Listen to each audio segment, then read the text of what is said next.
George Orwell's Animal Farm, Chapter 6. Remember yesterday, people, we discussed that people like Seth MacFarlane, in creating the Family Guy, he mines literature for themes and ideas. I think that William Golding mined George Orwell for ideas. For that, where else would he get the idea of having the Lord of the Flies being a dead pig's head on a stick? These people, and brilliant people, right? I mean, you like him or not, Seth MacFarlane is brilliant, and he mines literature. You too could mine literature if you read things like banned books. All that year, the animals worked like slaves, but they were happy in their work. They grudged no effort or sacrifice, well aware that everything that they did was for the benefit of themselves and those of their kind who would come after them, and not for a pack of idle, thieving human beings. Throughout the spring and summer, they worked a 60-hour week, and in August, Napoleon announced that there would be work on Sunday afternoons as well. So what Nate and I were just talking about. This work was strictly voluntary, but any animal who absented himself from it would have his rations reduced by half. Even so, it was found necessary to leave certain tasks undone. The harvest was a little less successful than in the previous year, and 2 fields which should have been sown with roots in the early summer were not sown because the plowing had not been completed early enough. It was possible to foresee that the coming winter would be a hard one. So sow the seeds, dirt, seed, pile over your sowing seeds. It's a famous new wave 80s song, Sowing the Seeds of Love. Go, if you're bored, go look up Sowing the Seeds of Love right now. The windmill presented unexpected difficulties. There was a good quarry of limestone on the farm, and plenty of sand and cement had been found in one of the outhouses, so that all the materials for building were at hand. But the problem the animals could not at first solve was how to break up the stone into pieces of suitable size. There seemed no way of doing this except with picks and crowbars, which no animal could use because no animal could stand on his hind legs. Only after weeks of vain effort did the right idea occur to somebody, namely, to utilize the force of gravity. Huge boulders, far too big to be used as they were lying all over the bed of the quarry. The animals lashed ropes around these, and then altogether cows, horses, and sheep, any animal that could lay hold of the rope, even the pigs sometimes join in at critical moments. They dragged them with desperate slowness up the slope to the top of the quarry, where they were toppled over the edge to shatter to pieces below. Another thing that reminds me of Lord of the Flies, this whole throwing rocks off a cliff thing. Transporting the stone. I mean, did this guy just steal this whole thing from Orwell or what? I mean, how similar are these two books right now, guys? Piggy Animal Farm having pigs, I'm guys. serious, right? No, I get what you mean, Titan. I feel like there's a lot of shared similarities. I agree. I think Golding's a biter.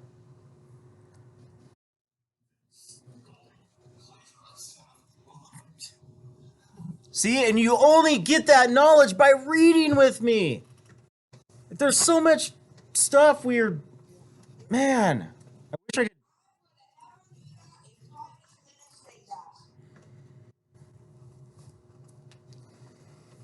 Thank you, Bree. The animals lashed ropes around the. Oh.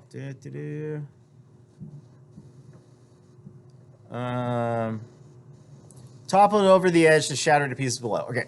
Transporting the stone when it was once broken was comparatively simple. The horses carried it off in cartloads. The sheep dragged single blocks. Even Muriel and Benjamin yoked themselves into an old governess cart and did their share. By late summer, a sufficient store of stone had accumulated, and then the building began under the superintendence of the pigs. So yoke, if your dog has a collar and you put a leash on your on the You put a leash on your dog's collar, you're yoking the dog to you. But it was a slow, laborious process. Frequently, it took a whole day of exhausting effort to drag a single boulder to the top of the quarry, and sometimes when it was pushed over the edge, it failed to break. Nothing could have been achieved without Boxer, whose strength seemed equal to that of all the rest of the animals put together. When the boulder began to slip and the animals cried out in despair at finding themselves dragged down the hill, it was always Boxer who strained himself against the rope and brought the boulder to a stop. To see him toiling up the slope inch by inch, his breath coming fast, the tips of his hoofs clawing at the ground, and his great sides matted with sweat, filled everyone with admiration. Clover warned him sometimes to be careful not to overstrain himself, but Boxer would never listen to her. His two slogans, "I will work harder," and "Napoleon is always right," seemed to him a sufficient answer to all problems. He had made arrangements with the cockerel to call him 3/4 of an hour earlier in the mornings instead of half an hour, and in his spare moments, of which there were not many nowadays, he would go alone to the quarry, collect a load of broken stone, and drag it down to the site of the windmill unassisted. The animals were not badly off throughout the summer, in spite of the hardness of their work. If they had no more food than they had had in Jones's day, at least they did not have less. The advantage of only having to feed themselves and not having to support 5 extravagant human beings as well was so great that it would have taken a lot of failures to outweigh it. And in many ways, the animal method of doing things was more efficient and saved labor. Such jobs as weeding, for instance, could be done with a thoroughness impossible to human beings. And again, since no animal now stole, it was unnecessary to fence off pasture from arable land, which saved a lot of labor on the upkeep of hedges and gates. Nevertheless, as the summer wore on, various unforeseen shortages began to make themselves felt. There was need of paraffin oil, nails, string, dog biscuits, and iron for the horses' shoes, none of which could be produced on the farm. Later, there would also be need for seeds and artificial manures, besides various tools, and finally, the machinery for the windmill. How these were to be procured, no one was able to imagine. One Sunday morning, when the animals assembled to receive their orders, Napoleon announced that he had decided upon a new policy. Oh, here we go. From now onwards, Animal Farm would engage in trade with the neighboring farms, not, of course, for any commercial purpose, but simply in order to obtain certain materials which were urgently necessary. The needs of the windmill must override everything else, he said. He was therefore making arrangements to sell a stack of hay and part of the current year's wheat crop, and later on, if more money were needed, it would have to be made up by the sale of eggs, for which there was always a market in Willingdon. The hens, said Napoleon, should welcome this sacrifice as their own special contribution towards the building of the windmill. Yeah, Hitler asked a lot of people to make sacrifices too. Once again, the animals were conscious of a vague uneasiness, never to have any dealings with human beings, never to engage in trade, never to make use of money. Had not these been among the earliest resolutions passed at that first triumphant meeting after Jones was expelled? All the animals remembered passing such resolutions, or at least they thought they remembered it. The 4 young pigs who had protested when Napoleon abolished the meetings raised their voices timidly, but they were promptly silenced by the tremendous growling from the dogs. Then, as usual, the sheep broke into 4 legs good, 2 legs bad, and the momentary awkwardness was smoothed over. Finally, Napoleon raised his trotter for silence and announced that he had already made all the arrangements. There would be no need for any of the animals to come in contact with human beings, which would clearly be most undesirable. He intended to take the whole burden upon his own shoulders. A Mr. Whymper, a solicitor, salesman, living in Willingdon, had agreed to act as intermediary between Animal Farm and the outside world, and would visit the farm every Monday morning to receive his instructions. Napoleon ended his speech with his usual cry of "Long live Animal Farm," and after the singing of the Beasts of England, the animals were dismissed.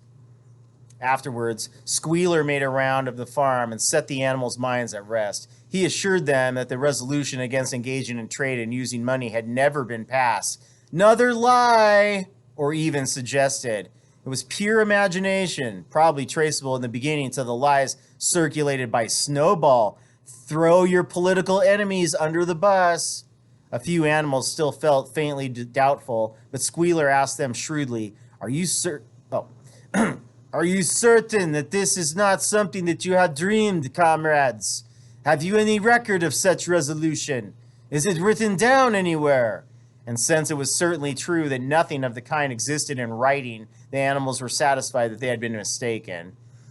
Every Monday, Mr. Whymper visited the farm as had been arranged. He was a sly-looking little man with side whiskers, a solicitor in a very small way of business, but sharp enough to have realized earlier than anyone else that Animal Farm would need a broker and that the commissions would be worth having. The animals watched his coming and going with a kind of dread and avoided him as much as possible. Nevertheless, the sight of Napoleon on all fours delivering orders to Whymper, who stood on two legs, roused their pride and partly reconciled them to a new arrangement. Their relations with the human race were now not quite the same as they had been before. The human beings did not hate Animal Farm any less now than it was prospering. Indeed, they hated it more than ever. Every human being held it as an article of faith that the farm would go bankrupt sooner or later, and above all, that the windmill would be a failure. They would meet in the public houses and prove to one another by means of diagrams that the windmill was bound to fall down, or that if it did stand up, that it would never work. And yet, against their will, they had developed a certain respect for the efficiency with which the animals were managing their own affairs. One symptom of this was that they had begun to call Animal Farm by its proper name and ceased to pretend that it was called the Manor Farm. They had also dropped their championship of Jones, who had given up hope of getting his farm back and gone to live in another part of the county. Except through Whymper, there was as yet no contact between Animal Farm and the outside world, but there were constant rumors that Napoleon was about to enter into a definite business agreement either with Mr. Pilkington of Foxwood or Mr. Frederick of Pinchfield, but never, it was noticed, with both simultaneously. It was about this time that the pigs suddenly moved into the farmhouse and took up their residence there. Again, consolidating power. They were never supposed to go in the farmhouse before, after they got like the books and stuff out. And now all of a sudden, oh, the pigs are going to live there. Oh, weird. Again, the animals seemed to remember a resolution against this had been passed in the early days. And again, Squealer was able to convince them that this was not the case. It was absolutely necessary, he said, that the pigs, who were the brains of the farm, should have a quiet place to work in. It was also more suited to the dignity of the leader, for of late he had taken to speaking of Napoleon under the title leader. Remember Dear Leader or Der Führer? Germans would say Der Führer, the father, or Dear Leader is Mao Zedong of Communist China, or Stalin in Communist Soviet Union. To live in a house and in a mere sty. Nevertheless, some of the animals were disturbed when they heard that the pigs not only took their meals in the kitchen and used the drawing room as a recreation room, but also slept in the beds. Boxer passed it off as usual with, "Napoleon is always right." But Clover, who thought she remembered a definite ruling against beds, went to the end of the barn and tried to puzzle out the 7 commandments, which were inscribed there. Finding herself unable to read more than individual letters, she fetched Muriel. So again, education. Uneducated, get ruled over. Educated are the rulers. Get it? Same thing in Lord of the Flies. Piggy was the smart one, right? He was way smarter than Ralph or Jack. "Muriel," she said, "read me the 4th commandment. Does it not say something about never sleeping in a bed?" With some difficulty, Muriel spelt it out. "It says, 'No animal shall sleep in a bed with sheets,'" she announced finally.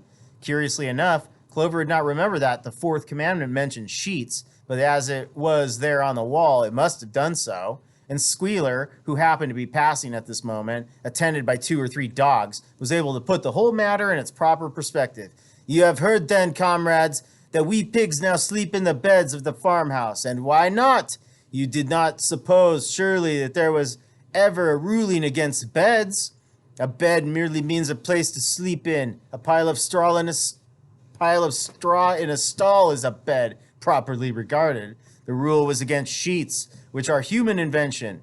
We have removed the sheets from the farmhouse beds and sleep between blankets. And very comfortable beds they are too, but not more comfortable than we need, I can tell you, comrades, with all the brain work we have to do nowadays. You would not rob us of our repose, would you, comrades? You would not have us too tired to carry out our duties. Surely none of you wishes to see Jones back. The animals reassured him on this point immediately, and no one was said about the pigs sleeping in the farmhouse beds. No more was said about the pigs. And when some days afterwards it was announced that from now on the pigs would get up an hour later in the mornings than the other animals, no complaint was made about that either. So not only are the dictators getting fat, they're also getting lazy on their power. By the autumn, the animals were tired but happy. They had had a hard year, and after the sale of part of the hay and corn, the stores of food for the winter were none too plentiful, but the windmill compensated for everything. It was almost half built now. After the harvest, there was a stretch of clear, dry weather, and the animals toiled harder than ever, thinking it well worthwhile to plod to and fro all day with blocks of stone, if by doing so they could raise the walls another foot. Boxer would even come out at nights and work for an hour or two on his own by the light of the harvest moon. In their spare moments, the animals would walk round and round the half-finished mill, admiring the strength and perpendicularity of its walls and marveling that they should ever have been able to build anything so imposing. Only old Benjamin refused to grow enthusiastic about the windmill, though. As usual, he would utter nothing beyond the cryptic remark that donkeys live a long time. November came. With raging southwest winds, building had to stop because it was now too wet to mix the cement. Finally, there came a night when the gale was so violent that the farm buildings rocked on their foundations and several tiles were blown off the roof of the barn. The hens woke up squawking with terror because they had all dreamed simultaneously of hearing a gun go off in the distance. In the morning, the animals came out of their stalls to find that the flagstaff had been blown down and the elm tree at the foot of the orchard had been plucked up like a radish. They had just noticed this when a cry of despair broke from every animal's throat. A terrible sight had met their eyes. The windmill was in ruins. With one accord, they dashed down to the spot. Napoleon, who seldom moved out of a walk, raced ahead of them all. Yes, there it lay, the fruit of all their struggles, leveled to its foundations. The stones they had broken and carried so laboriously scattered all around. Unable to, at first to speak, they stood gazing mournfully at the litter of fallen stone. Napoleon paced to and fro in silence, occasionally snuffing the ground. His tail had grown rigid and twitched sharply from side to side, a sign in him of intense mental activity. Suddenly he halted as though his mind were made up. "Comrades," he said quietly, "do you know who is responsible for this? What's a dictator going to do? Do you know the enemy who has come in the night and overthrown our windmill? Snowball," he suddenly roared in a voice of thunder. "Snowball has done this thing in sheer malignity, anger, bad, thinking to set back our plans and avenge himself from his ignominious expulsion. Not noble. This traitor has crept here under cover of night and destroyed our work of nearly a year, comrades. Here and now I pronounce the death sentence upon Snowball, animal hero second class, and half a bushel of apples to any animal who brings him to justice, a full bushel to anyone who captures him alive." The animals were shocked beyond measure to learn that even Snowball could be guilty of such an action. There was a cry of indignation, and everyone began thinking out ways of catching Snowball if he should ever come back. Almost immediately, the footprints of a pig were discovered in the grass at a little distance from the knoll. They could only be traced for a few yards, but appeared to lead to a hole in the hedge. Napoleon snuffed deeply at them and pronounced them to be Snowballs. He gave it as his opinion that Snowball had probably come from the direction of Foxwood Farm. "No more delays, comrades," cried Napoleon when the footprints had been examined. "There is work to be done. This very morning we begin rebuilding the windmill, and we will build all through the winter, rain or shine. We will teach this miserable traitor that he cannot undo our work so easily. Remember, comrades, there must be no alteration in our plans. They shall be carried out to the day. Forward, comrades! Long live the windmill. Long live Animal Farm. So another aspect of an authoritarian dictator spreading a big lie, or in this case, big lies, to control his uneducated or undereducated population, is also to frame the enemy. So couldn't a pig could have easily gone out and done that? Might that be an albatross that Napoleon is using as a control thing?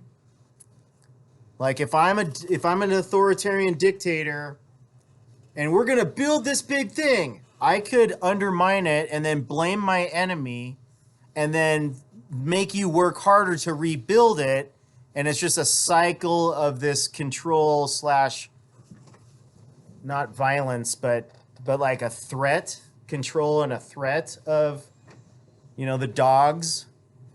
I don't know. I'm kind of thinking out loud here.